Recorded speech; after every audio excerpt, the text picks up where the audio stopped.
Magandang araw sa inyong lahat. Ngayong araw ay tatalakayin ko sa inyo ang mga pagbabago sa kultura ng mga Pilipino.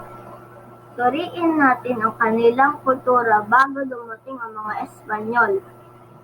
Ang kanilang naging kultura sa panahon ng Espanyol at ipahambing natin ito sa kasalukuyang panahon.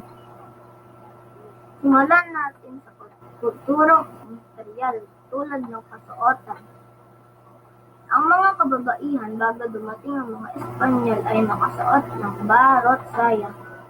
Samantala, ang kalalakihan naman ay nakabahag at kanggan. Sa pagdating ng Espanyol, ang mga kababaihan ay natutong magsuot ng terno, habang ang mga kalalakihan naman ay natutong magsuot ng pantalon at barong Tagalog. Sa kasalukuyang panahon, moderno na ang mga pananamit ng mga kababaihan at kalalakihan. Dala na rin ng impluwensya ng iba't ibang dayuhang bansa. Sa larangan ng arkitektura, tulad ng panahanan, bago dumating ang mga Espanyol ay pawang bahay kubo ang tirahan ng mga Pilipino.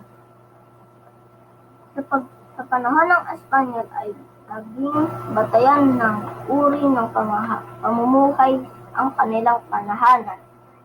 Ang mga nakaangat sa lipunan ay nakatira sa bahay na bato.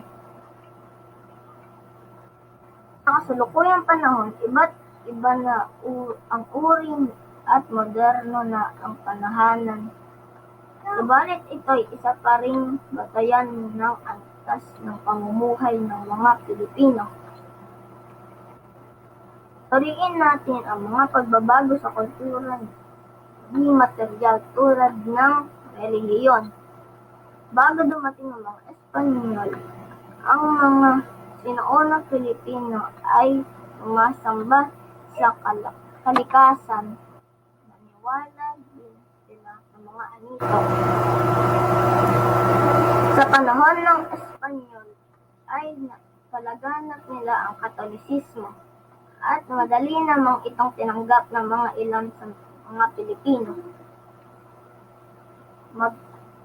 Magpasa hanggang ngayon ay Katolisismo ang pangunahing